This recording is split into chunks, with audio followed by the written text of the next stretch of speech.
Hola, ¿qué tal? Qué gusto saludarles esta noche desde Al Banquillo. Estamos listos para presentarles un programa especial. Hace ya algún tiempo quería tener la oportunidad de hacer un programa de este tipo, como el que vamos a desarrollar hoy, hablando sobre la necesidad, la importancia, la prioridad que tiene el país de no olvidar su historia y su cultura, recuperar nuestra memoria histórica y nuestra memoria cultural. Hablaremos de ese tema hoy. Decía el escritor y filósofo español Nicolás Ruiz de Santayana que un país que olvida su historia está condenado a repetirla. En el caso de la cultura, pareciera que no es así. Un país que olvida su cultura está condenado al olvido. Y hoy tengo el gusto de poder dialogar con alguien a quien miraba yo en la televisión hace ya muchos años y cuando empezaba en esto y tenía la idea de estar en la televisión o de ejercer el periodismo, ya miraba a mi invitado de hoy haciendo programas culturales, de los primeros programas culturales que apareció en el país. El abogado Jubal Valerio, a quien doy la bienvenida a esta edición de Al Banquillo. El abogado Jubal Valerio, además de un profesional del derecho, diplomático, es un escritor, es pionero de la formación cultural, miembro de la Academia Hondureña de la Lengua y, bueno, también pionero de los programas culturales. Abogado Valerio, honestamente, qué gusto saludarlo y estar con usted. Muchas gracias, Aldo. Verdaderamente yo me siento muy complacido, muy honrado de estar en su gustado programa, sobre todo si vamos a hablar de un tema que yo sé que lo compartimos y que lo disfrutamos mucho, como es el tema de la cultura y el tema de la memoria histórica. Seguramente muchos que han visto ahora al abogado Valerio en pantalla se recordarán de concierto. ¿Cuántos años en concierto a través del telesistema, verdad? Sí, justamente aquí. Justamente aquí, sí. Sí. Comenzamos en el año 82 del siglo pasado. Yo vine aquí en los tiempos de Carlos River.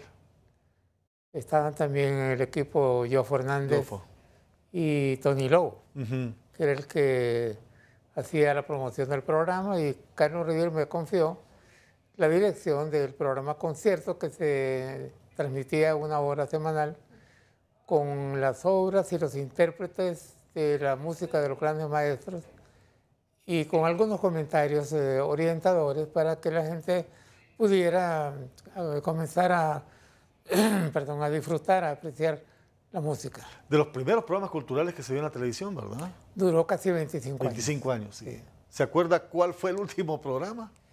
No exactamente, pero creo que fue para un diciembre del 2006, una cosa así. Sí, sí. ¿Verdad? Un programa especial de los que se transmitían y que todavía se transmiten para el Año Nuevo. Sí, En Viena, sí, con la Orquesta Filarmónica de Viena. Filarmónica, sí, sí, sí. ¿Y de dónde salió esa pasión, ese gusto por la sinfónica, por la música, por la música clásica? Yo estoy marcado por mi nombre. Mi nombre, mi padre lo tomó del Génesis, el capítulo 4 y el versículo 21, donde habla de Jubal como el primer fabricante de arpas y flautas. Así que está marcado. Él me marcó. Sí. Y desde entonces prácticamente yo estoy dedicado a la música. Interesante. Y toca el piano, ¿verdad? Es un pianista. Sí, también él tuvo el cuidado de ponerme a aprender el piano y aprender inglés. Son las dos cosas que él me dijo. Y después me póngase a leer. Sí, con el abogado Jubal Valerio tuvimos la oportunidad de encontrarnos hace un par de meses, quizá un poquito menos, en un homenaje al aniversario de fallecimiento de Juan Ramón Molina. Estuvimos ahí en Bellas Artes, usted hizo una disertación sobre el legado humanista de Juan Ramón Molina, uno de los, quizá el más grande referente de las letras en Honduras y de quien hemos estado leyendo y estudiando bastante, pero tuvimos la oportunidad de vernos ahí. El legado de estos hombres como que se ha perdido, ¿verdad? Como que se perdió, el país ha condenado al olvido a los grandes escritores, a los grandes letrados, ese legado que nos dejaron. Sí, es verdaderamente, considero yo, doloroso que se les haya condenado al olvido a nuestros grandes hombres de las letras. Sus obras son verdaderas fuentes de inspiración para la formación del carácter de nuestros niños y nuestros jóvenes y aún de los adultos. Esa es una tarea que habrá que reemprender o iniciar con el rescate de su obra a través de los historiadores y los editores de libros. La Academia Hondureña de la Lengua, ¿qué trabajo está haciendo? Bueno, la Academia, perdón, como es su misión, como una, digamos, delegación que tiene de la Real Academia Española, es la de contribuir a conservar la pureza del idioma y a divulgarlo. Pero ya últimamente ha tomado en varios países, en casi todos, yo diría, y Honduras no está a la saga, a divulgar la obra de los compatriotas que se dedican a producir literatura. Se les invita a que presenten sus libros y a que se hagan comentarios y foros sobre ellos, y eso realmente me parece que es una buena señal de que sí se están queriendo hacer bien las cosas. La academia últimamente está involucrada en este tipo de actividades. He visto muchos académicos investigando, publicando, destacando y referenciando el legado de gente como Molina, como Froilán Turcios, como Pompeyo del Valle, Rafael Eliodoro Valle, Clementina Suárez, que hablábamos a propósito hace algunos instantes de ella, pero falta más, falta transmitir de manera adecuada o de manera atractiva a las nuevas generaciones el legado de estos hombres y mujeres. Es que hay que hacer mucho trabajo de investigación. El trabajo histórico tiene que estar basado obligatoriamente en un trabajo investigativo profundo. Buscar las fuentes de donde se puede alimentar, digamos, para recuperar incluso algunas obras que han sido olvidadas o que fueron publicadas o quedaron inéditas, pero también sobre su vida, sobre su pensamiento, biografías que realmente den cuenta de cuál fue la trayectoria de estos hombres, cuál fue su contribución al desarrollo cultural del país. O sea que es una tarea realmente que hay que emprenderla lo más pronto posible, o si no, como usted dice, vamos a quedar condenados al olvido y a perder la memoria histórica. ¿Qué está pasando, por ejemplo, con esta nueva generación de escritores en el país? Con este nuevo proceso de renovación de nuestros escritores, de nuestros intelectuales, que se desmarcan tanto de esa generación de los años finales de 1800, inicios de 1900. Yo creo que los jóvenes escritores están tratando de hacer su trabajo con un sello personal a tono con las circunstancias actuales, ¿verdad? Recordemos lo que decía José Ortega y Gasset, el hombre es él y sus circunstancias.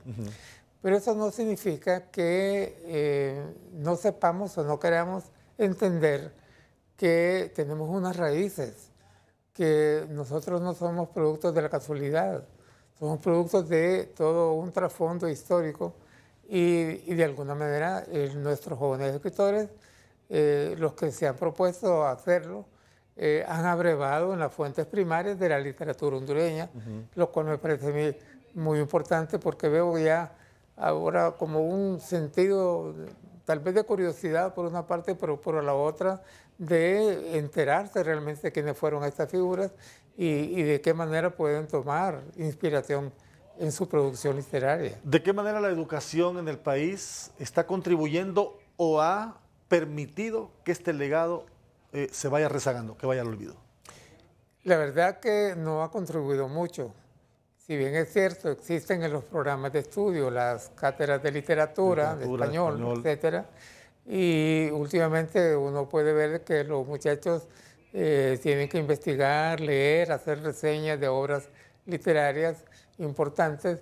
Yo creo que falta que se les inculque más el amor por los libros a los muchachos. Yo estoy recordando ahorita a Clementina Suárez, mi gran amiga, que en el gobierno del doctor Videla Morales, al iniciar, él le dio la tarea de que pusiera a los niños a leer, y lo que hizo fue que toda su biblioteca la trasladó al Parque Central.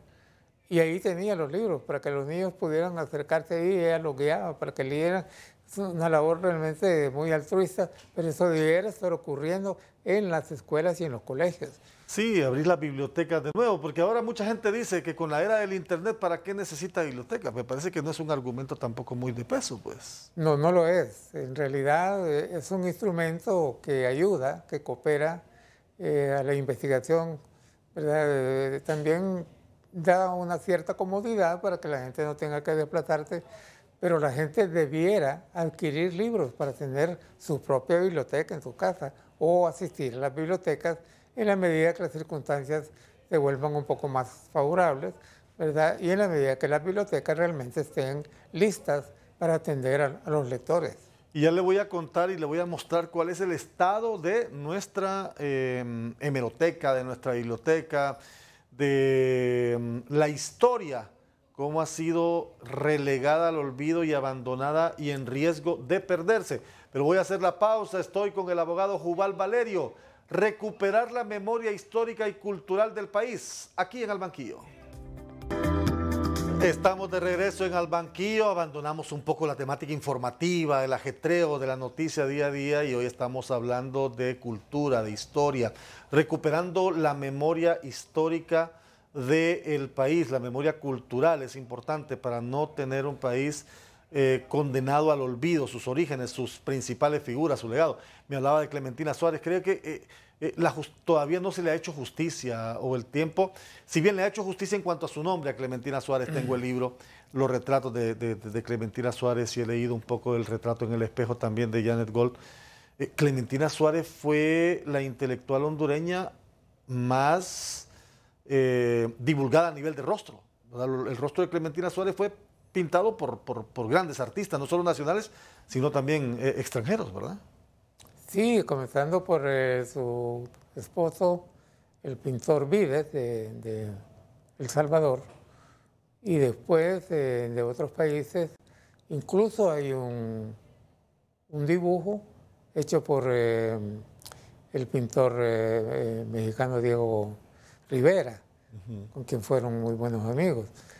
Y en Honduras lo han pintado, eso es realmente encomiable, una cantidad verdaderamente grande, de tal manera que la colección de retratos de Clementina, que tiene la Fundación Clementina Suárez, ¿verdad? Porque ella lo donó para que se creara esa fundación, está haciendo eso, pero está haciendo también divulgación de su obra, sí, publicando, revisando sus libros, llevando por todas las ciudades del país una obra de teatro que se llama Clementina Suárez Vive, que es de producción de Isidro España, muy bien lograda, realmente es casi una ópera rock en miniatura, en la que relata las diversas etapas en la vida de Clementina, desde muy jovencita hasta ya. Desde muy joven, sí, porque ese libro que le cuento que tengo tiene el rostro desde Clementina de niña a sus últimas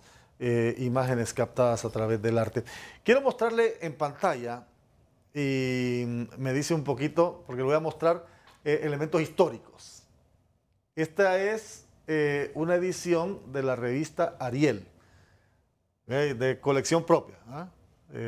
Nos ha tocado recopilarla y con el apoyo del buen amigo Miguel Osmundo, hemos alcanzado tener una colección de la revista Ariel, prácticamente 8 años de la revista Ariel. ¿Verdad? Qué bien. Donde están las memorias de Froilán Turcios. Y le cuento algo, Froilán Turcios decía en sus memorias que una de las razones por las que él en el extranjero, se encontraba en Roma, creo, la Roma de aquel tiempo, comienza a escribir sus memorias, es porque quiere evitar que en países como los nuestros pase lo que acostumbra pasar, que queden olvidados. Realmente es una tarea hermosa, pero al mismo tiempo patriótica, titánica, la de nuestro admirado Froilán Turcios, cómo se le iluminó la mente para hacer eso, que desafortunadamente no todos los hombres intelectuales de Honduras han tenido la visión de preparar sus memorias. Bueno, si nos remontamos incluso a los tiempos de nuestro héroe máximo, Morazán, solo contamos con dos obras, sí, ¿verdad?, que son la fuente de información sobre su pensamiento, que son el Manifiesto de David, que lo publicó en Panamá, y su testamento, que lo escribió horas antes de morir, ¿verdad? Pero él no tuvo tiempo, estaba demasiado ocupado con sus trabajos de construcción de la República de Centroamérica, como para poderse dedicar a hacer las memorias, que hubiera sido sumamente importante. Ese pensamiento se perdió de primera mano, aunque algunos escritores hondureños como Medardo Mejía, como el mismo Froilán Turcios, escribieron bastante de Morazán, del pensamiento, de la visión unionista de Morazán. Sí, afortunadamente, y hay un trabajo que yo quiero resaltar, que es el que se está haciendo en la Casa Morazán, sí, que dirige el abogado Carlos Turcios. Realmente ahí hay una intensa labor de divulgación del pensamiento de Morazán, ¿verdad?, para a través de la publicación o revisión de sus obras, a través de foros, de conferencias, para dialogar sobre su vida y su obra, y pues también para conocer en el ambiente propio de la casa donde él vivió, ¿verdad?, todos los aspectos relacionados con los tiempos de Morazán. Sí, yo estoy escribiendo un poco de algunos escritores y le voy a contar un anticipo, no sé si creo que es un elemento que usted ya sabe. Al final de sus memorias, Froilán Turcios dice que algo de lo que se arrepiente es de no haberse dedicado a la política. Pareciera mentira, pero dice que algo de lo que se arrepiente es no haberse dedicado a la política, porque con la visión que él tenía de la problemática del país en ese tiempo y con el pensamiento y las ideas que él tenía, él pudo haber sido un buen presidente, decía. A mí no me cabe la menor duda. Yo creo que es válida la queja que él mismo expresa, pero al final de sus memorias.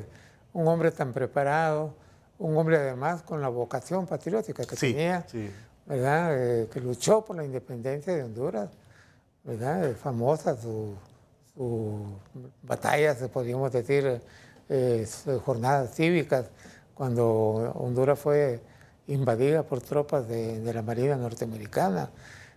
También a nivel internacional, su apoyo a Augusto César Sandino, con quien fueron grandes amigos, y su conocimiento sobre todo de la problemática de Honduras. Obviamente él hubiera sido un gran presidente, sin duda alguna. Aunque, bueno, mejor lo que el tiempo hizo, ¿verdad? Nos dio un gran periodista, nos dio un gran escritor, nos deja un enorme legado. Un patriota en realidad, Froilán Turcios. Y el caso de Froilán Turcios, que no solamente mantiene y cuida su legado a nivel de documentación, sino que también se encarga de recopilar la obra de Juan Ramón Molina, que Molina no pudo ver su obra escrita en vida. Es que eran grandes amigos, sí. Prácticamente crecieron juntos y se identificaron tanto. Uno lo puede notar cuando lee la semblanza que escribe Turcios 2 meses después de fallecido Molina, y lo hace en Guatemala, porque él no pudo estar, pues sí, murió en El Salvador, todos sabemos. Entonces ahí él realmente rescata la personalidad de Molina de una manera muy nítida, muy precisa y con gran autoridad, con gran conocimiento. Así que esa labor que después siguieron otros, pero que inició Froilán Turcios, realmente es un rescate muy valioso de la personalidad y la obra de Juan Ramón Molina. ¿Por qué estos hombres escribieron ayer como pensando para el hoy? Eran hombres que tenían visión de futuro, ¿verdad? Por ejemplo, yo me he puesto al tanto del pensamiento de Juan Ramón Molina en cuanto a la educación, leyendo una prosa hermosísima, que por cierto no es muy conocida, en la que él dice que los poetas son los educadores de la raza, y los exhorta a que le canten al trabajo, a los oficios, a todo lo que significa desarrollar las destrezas, las capacidades del hondureño, para que se pongan a producir, porque realmente él se queja, dice, Bueno, aquí no hay quien produzca un alfiler, decía una lima. ¿Cómo es posible eso, no? Sí, Entonces, claro, él está influido en ese momento por el pensamiento de Ramón Rosa, ¿verdad? El mayor educador, yo podría decir, desde el punto de vista de que él creó el Código de Instrucción Pública de Ramón Rosa, sí, 1881, sí. que es una verdadera joya literaria y filosófica y educativa. A mi manera de ver, el Código de Instrucción Pública de Rosa no ha sido superado por las leyes que después se emitieron que rigen nuestra educación. Que pareciera que más bien ese pensamiento de Ramón Rosa, cuando fue ministro de Instrucción Pública en el tiempo de la reforma liberal, pareciera que ese pensamiento se perdió, como que se volvió más light, se volvió menos exigente la legislación en materia educativa, al grado de tener hoy un país con un grado de escolaridad bastante baja. Es que las leyes que surgieron después, el código de instrucción, no era el de instrucción, sino una ley orgánica de educación, después una ley fundamental de educación, pero yo siento de que lo que no se ha preocupado el legislador y la gente que está en el campo docente es de establecer los fundamentos filosóficos, doctrinarios del sistema educativo. Y en ese sentido, por eso yo insisto en que no ha sido superado, ni mucho menos el pensamiento y la guía que trazó Ramón Rosa cuando él abrazó de manera abierta y tajante el positivismo, la filosofía de Augusto Comte, como la guía para encauzar la educación en Honduras. Ramón Rosa fue inspiración para muchos escritores después de él, ¿verdad? Así es que era un gran escritor. Su biografía de Morazán, del Padre Reyes, para mencionar las dos obras más importantes en este género, pero sobre todo pues, su pensamiento que quedó plasmado en estos documentos donde él ya expresa claramente cuál es la fórmula para encontrar el desarrollo de nuestro país. Sí.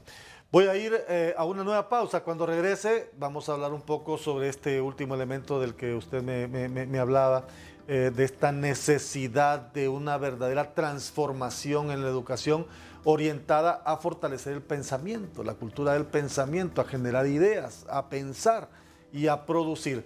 Estamos al banquillo, nos acompaña el abogado Jubal Valerio. Volvemos. Estamos necesitados de que se haga esa labor de rescate de la memoria histórica, porque ¿cómo lo vamos a hacer?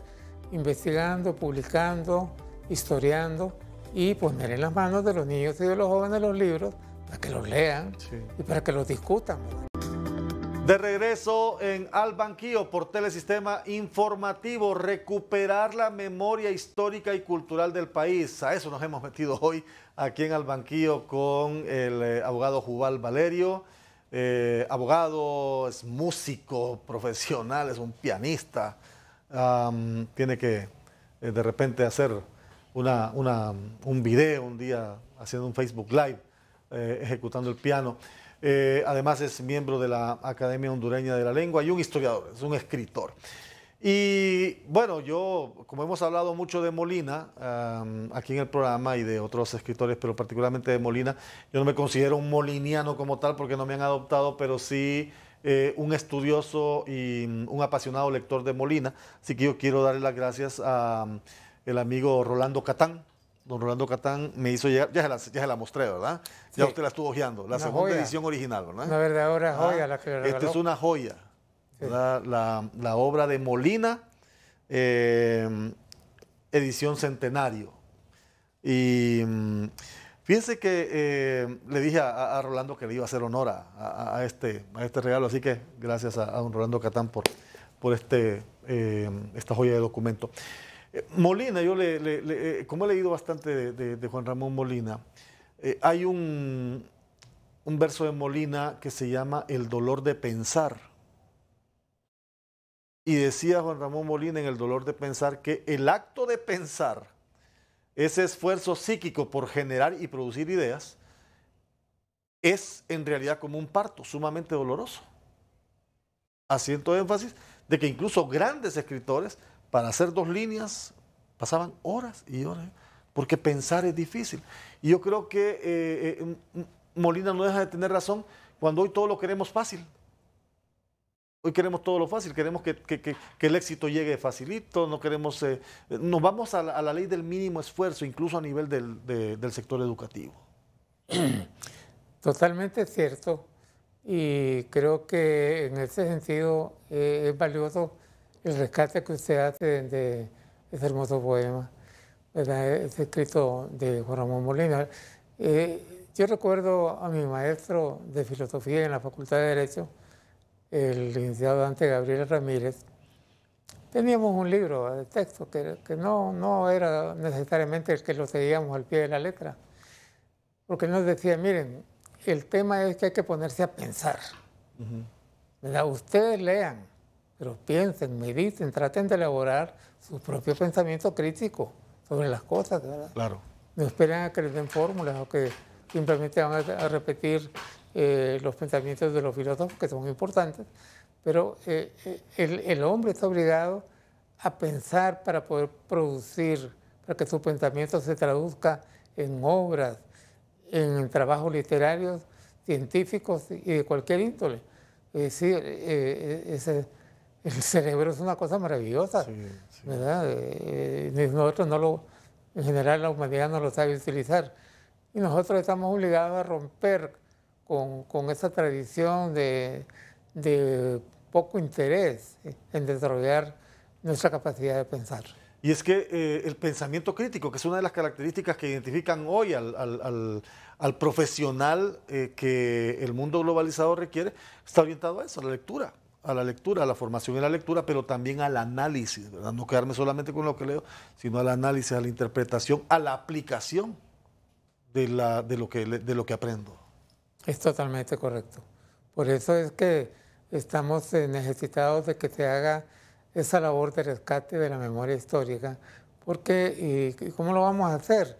Investigando, publicando, historiando y poner en las manos de los niños y de los jóvenes los libros para que los lean, sí, y para que los discutan, ¿verdad? Aquí círculos de lectura no existen. Se perdieron los círculos de lectura, sí, se perdieron. Hay un trabajo que está haciendo intelectual en Gracia, Salvador Madrid. Ah, sí, Salvador, tengo pendiente una invitación allá con Salvador para ver ese trabajo que está haciendo. A mí me parece que ese es un ejemplo que debiera ser imitado en todos los departamentos de Honduras. Totalmente, Salvador está haciendo un gran trabajo allá en la zona occidental. Quiero mostrarle imágenes. Estuve de visita hace algunas semanas en la Universidad Nacional Autónoma y no pude dejar de captar esta fotografía. Antonio R. Vallejo. A él se le encargó la gran responsabilidad de la Biblioteca Nacional. Sí. Es que las bibliotecas en general son el pozo del conocimiento. Ahí uno puede estar horas y horas, como lo hizo Morazán. ¿De dónde adquirió Morazán el conocimiento? De su lectura de las obras que tenía su tío Dionisio de Herrera, incluso en varios idiomas, de los cuales Morazán logró llegar a conocer el francés, tal vez no hablarlo, pero sí a conocerlo, y a estudiar obras de los enciclopedistas franceses que le dieron, nutrieron su pensamiento patriótico. Sí, don Antonio R. Vallejo fue delegado por el doctor Ramón Rosa, casualmente, totalmente, para la biblioteca y la hemeroteca. Sí, y el Archivo Nacional. Y el Archivo Nacional, el archivo. Bueno, hay otro escritor también que ha sido relegado también. Pongamos ahí a don Pompeyo del Valle. Ahí vamos a ver la imagen de Pompeyo del Valle. Ejerció periodismo en El Cronista, en El Día, un escritor reciente del que poco se habla y se conoce en el país también. Un gran poeta, realmente uno de los mejores poetas que tuvo Honduras en el siglo XX, y su obra no ha sido divulgada todavía adecuadamente. Ciertos libros que tal vez ya se agotaron, hay que reeditarlos, ¿verdad? Quiero rescatar también que él hizo periodismo radial. Sí, hizo radial también. Él tenía unos programas radiales muy interesantes, muy combativos, por cierto, que tenía ideas combativas. Pero su poesía es algo verdaderamente proverbial. Eso es un orgullo poder deleitarse también leyéndola, disfrutando la poesía de Pompeyo del Valle. Pompeyo tenía más o menos esa misma línea de crítica fuerte, mordaz, que tenía en su momento Paulino, ¿verdad? Paulino Valladares, Paulino, el príncipe sí, sin duda, del periodismo. Sí. Tal vez con criterios un poco diferentes, sí, pero sí con una mirada muy perspicaz, muy crítica sobre el acontecer nacional. Hay otro que, bueno, su final fue muy trágico porque estaba en el extranjero y murió en un accidente, pero es una figura no solo del periodismo, sino que de las letras en el país, y es a quien vamos a ubicar en pantalla. Es Ramón Amaya Amador. Ramón Amaya Amador, su obra incluso trascendió aún después de él, porque una fundación, ¿verdad? La Fundación Amaya Amador se encargó también de publicar los libros que en vida él no había visto publicados, pero uno de los escritores más prolíficos del país. Sin duda alguna, y sobre todo porque él incursionó con mucha propiedad en la problemática social y política y económica de nuestro país. Sus novelas son de hecho un relato crítico muy fuerte y una exhortación a la lucha por las reivindicaciones sociales. Y son relatos periodísticos, en realidad, por eso mismo, por las reivindicaciones sociales. Jacinta Peralta, por ejemplo, es la clásica historia de la muchacha venida del campo, oprimida, explotada y en dificultades para poder sobrevivir, para poder salir adelante. Igual que, bueno, Prisión Verde, que es la obra insignia. La obra, digamos, Los Brujos de Iramatepec también, ¿verdad? Relacionada con las batallas de Morazán. Y a mí me da mucho gusto que estoy viendo que los cineastas están buscando poner en la pantalla grande las novelas de Amaya Amador. Sí. Que yo sepa, Prisión Verde todavía no. Todavía no. Cipote pero sí. Los Brujos de Iramatepec, que recientemente vi una producción muy buena, ahí en la Casa Morazán, la obra Cipotes. Cipotes, sí. También. Así que hay más, porque hizo bastantes novelas, verdaderamente. Y hay todo pues un trabajo divulgativo que hay que hacer de su obra y ver cómo se pueden incursionar en otros formatos, como son ya los primeros, digamos, producciones que se han hecho cinematográficas sobre su obra. Sí, y yo siempre le digo a los estudiantes de periodismo, si hay alguien a quien debemos de leer es a Ramón Amaya Amador. Totalmente. Es alguien que no podemos dejar desapercibido, alguien que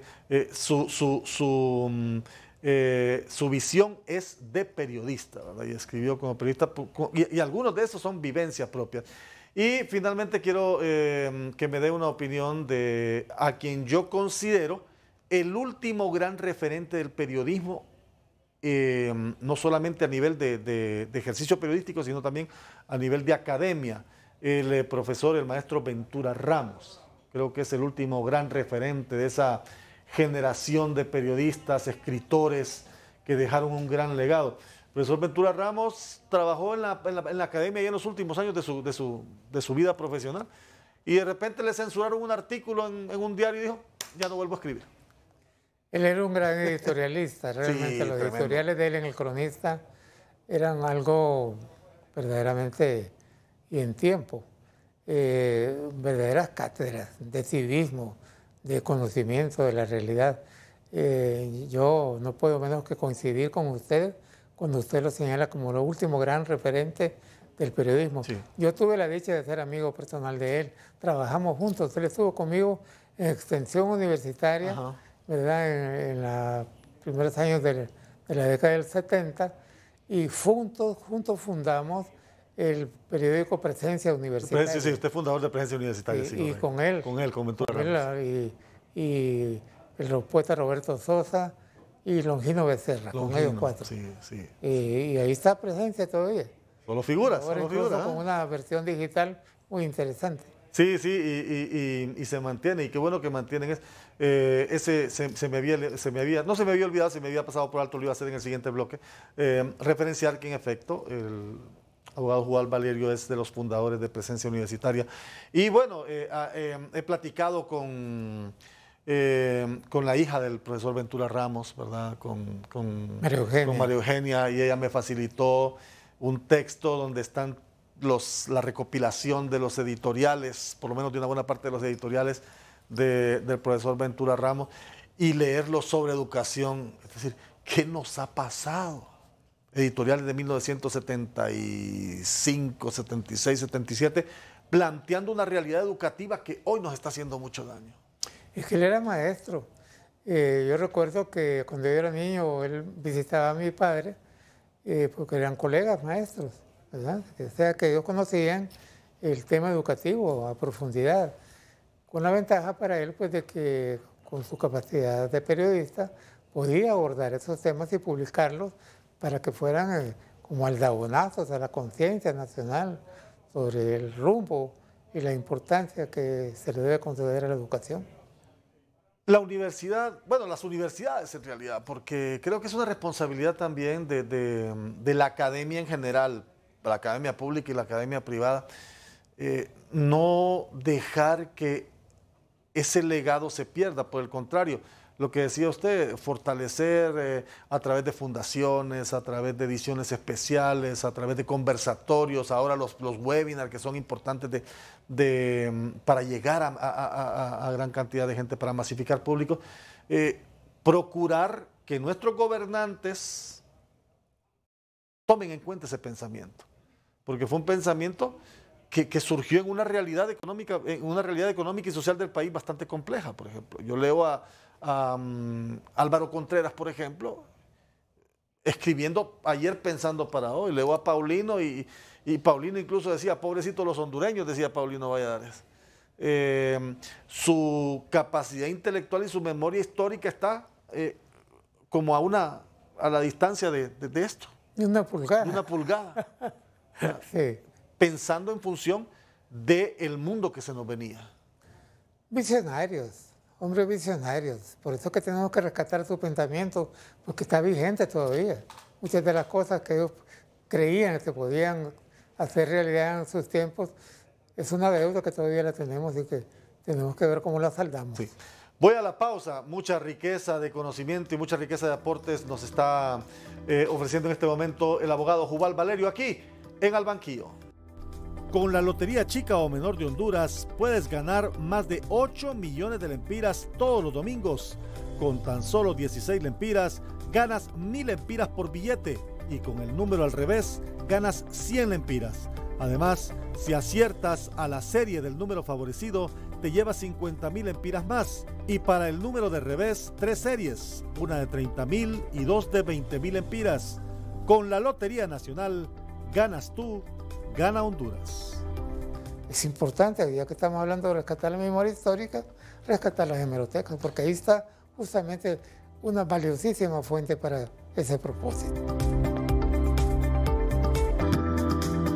Estamos de regreso en Al Banquillo a través de Telesistema Informativo. Con nosotros el abogado Jubal Valerio, miembro de la Academia Hondureña de la Lengua, además de profesional del derecho, es un permanente analista cultural a través de su Observatorio Cultural, una columna que edita semanalmente, escritor, escribió una obra biográfica de Carlos Hartling, el compositor del himno nacional de Honduras, ¿verdad?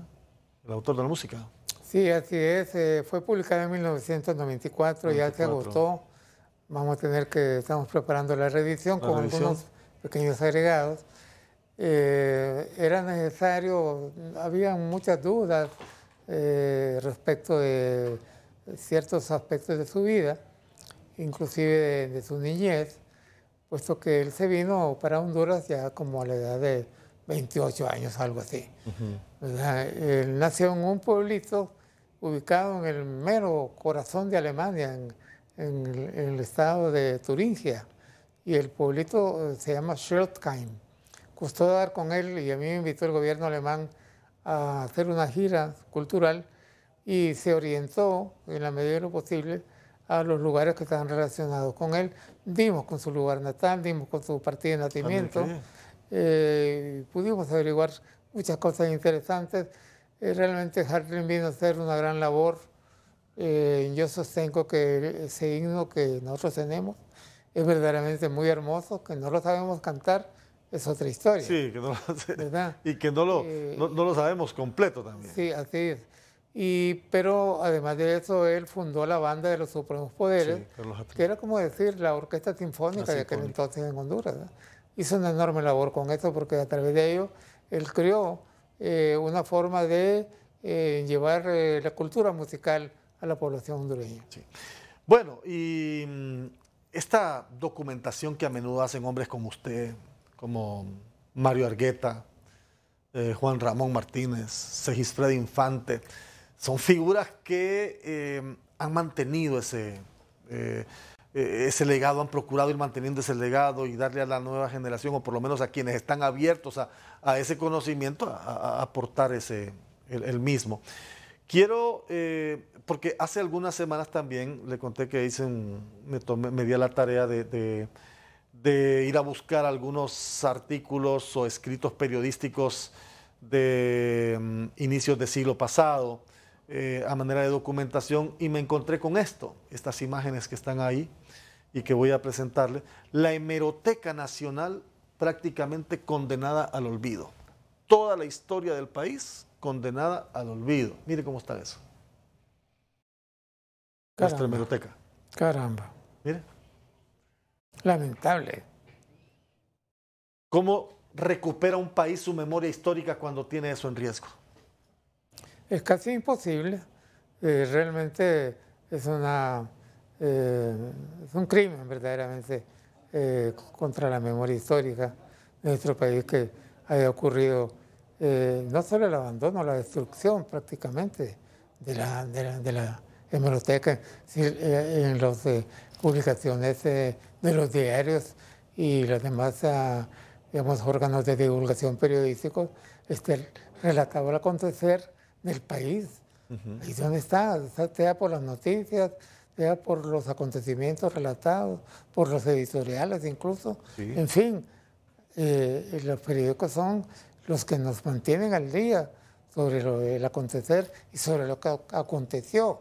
Es importante, ya que estamos hablando de rescatar la memoria histórica, rescatar las hemerotecas, porque ahí está justamente una valiosísima fuente para ese propósito. Sí, yo estuve dialogando con las nuevas autoridades de la Dirección del Libro y el Documento y me decían, mire, ahí han dejado esa colección en la hemeroteca envuelta en bolsas viejas, llena de plaga, contaminado, esperando un estudio toxicológico para poder reabrir esa hemeroteca y a saber cuánto hemos perdido ahí. Pues habrá que ponerse manos a la obra, como dicen, a rescatar lo que queda, sí. Porque si no vamos a perder todo, por lo menos lo que está. Y yo recuerdo que uno iba a la hemeroteca antes sí, con todo y que no había las condiciones tal vez técnicas y científicas para su conservación, pero por lo menos ahí estaban encuadernados los periódicos y uno podía investigar en ellos. Sí, lamentaba Eduardo Ver, platicaba con Eduardo Ver, que fue el último, creo que el último director de esa hemeroteca, y lamentaba la condición en la que está gran parte de la historia del país, porque ahí están periódicos históricos, ¿verdad? El Cronista, El Día, La Época, Ariel, la revista. Estaban ahí colecciones de periódicos con artículos de verdad interesantes de personajes que han sido y que han construido gran parte de nuestra historia. Y fíjese que la destrucción de eso significa que ya no se pueden indagar algunos aspectos fundamentales de nuestra historia, porque solo ahí se podían averiguar. Yo, por ejemplo, he querido saber cuáles eran las críticas que se hicieron a los conciertos que daba don Carlos Hartling, que era un gran violinista, con su esposa, una eminente pianista, doña Guadalupe Ferrari, y no se encuentran en los periódicos de la época para ver que siquiera como noticia, cuándo y dónde dieron conciertos, con qué repertorio. No hay forma. Sí, no hay forma. Pero bueno, dentro de todo, por lo menos la satisfacción y eso sí nos queda la satisfacción y honestamente felicidades a las nuevas autoridades del hoy otra vez Ministerio de Cultura, porque lo habían relegado a dirección, ¿verdad? Por fin se recuperó. Se recuperó y ojalá que las nuevas autoridades puedan darle la relevancia que tiene la Biblioteca Nacional. Ahí hay algunas imágenes. Ahí me encontré con, bueno, libros históricos. Vamos a ubicar las imágenes. Ahí encontré textos, por ejemplo, mira las fábulas de Luis Andrés Zúñiga, un fabulista de esos de lujo. Ilustres hondureños en la pluma de Paulino Valladares, y hablaba de ahí de Álvaro, y ese es un libro de Medardo Mejía. Sí, es un libro. Ahí va a aparecer uno de, mire, El Pensador y su Mundo, Paulino Valladares, de la selección Carlos Oquelí. Sí. Y bueno, las colecciones de libros. Ah, bueno, y ahí está, mire, Álvaro Contreras, permanezcame a Álvaro Contreras un momentito. Fui a Cedros. Y este es un reclamo para las autoridades municipales de Cedros. Tenían cerrada la biblioteca. Las bibliotecas no pueden estar cerradas. La biblioteca abandonada, cerrada. La biblioteca que lleva el nombre de Álvaro Contreras, originario de Cedros, en Francisco Morazán. Claro. Sí. Pues la nueva autoridad municipal tiene la obligación de poner en condiciones de funcionamiento y mantenerla abierta en uso, ¿verdad? No solo para los cedreños, para todos los de acá que queramos viajar para conocer esa hermosa ciudad, y la biblioteca que lleva el nombre de ese gran escritor y orador, ¿verdad? Álvaro Contreras. Sí, y uno de los también referentes del periodismo nacional. Quería hacer este balance y presentar estas imágenes para generar conciencia. Yo creo que el objetivo del programa era ese, don Jubal, generar conciencia de lo que estamos arriesgando como país. No podemos tener una generación, y ojo con esto, no podemos tener una generación que cada vez que quiera saber de historia vaya a googlear o a encontrarse con Wikipedia. No es posible. Además de que mi padre siempre me lo dijo, y yo lo creo y lo practico. No hay placer más grande que tener un libro en las manos, poderlo hojear, poderlo, y si es propio, pues subrayarlo, incluso para poder hacer algún comentario en algún momento dado, compartir con otras personas. Volvemos a los círculos de lectura. Eso deben haber entre todos los, digamos, niveles de edad, niños, adolescentes, adultos mayores. Todo el mundo debería dedicarse a leer y a conversar sobre los libros. Eso es algo que una fuente no solo de conocimiento, sino una fuente de vida, de felicidad, porque los libros nos traen una forma no solo de entretenimiento, sino de disfrutar la vida de una manera muy profunda. Sí, como decía el escritor inglés William Thackeray, creo que decía, si quieres conocer la sociedad de tus superiores, búscala en los libros, decía. Una sociedad que muchas veces pasa desapercibida porque no tenemos dónde. Y bueno, reconocer aquí, a través del abogado Jubal Valerio, el gran trabajo que han hecho grandes intelectuales del país. Livio Ramírez, por ejemplo, alguien a quien tengo mucho cariño y aprecio. Livio Ramírez, un escritor prolífico también. Don Nahum Valladares. Gran morazanista. Livio es morazanista. El presidente del Instituto Morazánico. Presidente del Instituto Morazánico. Don Nahum, Juan Ramón, Segisfredo. Estar en medio de ustedes es estar en medio de una enciclopedia. Una playa de periodistas importantes en Honduras. De verdad ha sido un gusto dialogar con usted y ponerlo nuevamente en pantalla a nivel nacional. Muchas gracias. Realmente me ha traído a la mente mis buenos tiempos cuando acá, en estos mismos estudios, hacíamos los comentarios para el programa Concierto, que fue una gran experiencia para mi persona y para los que pudieron disfrutar de él. Y en algún momento vamos a hacer un programa de análisis de esos grandes autores. Y agradezco mucho la invitación. Verdaderamente ha sido un honor compartir con usted. No, el honor ha sido mío.